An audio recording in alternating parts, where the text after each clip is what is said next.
Hola, hoy vamos a ver cómo permitir la instalación de aplicaciones de fuentes no oficiales en Sony Xperia 10Z.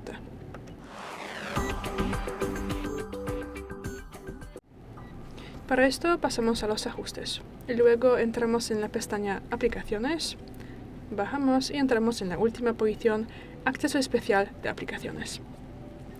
Bajamos y buscamos esta posición, instalar aplicaciones desconocidas, y luego podemos seleccionar cuál aplicación queremos autorizar de ese proceso.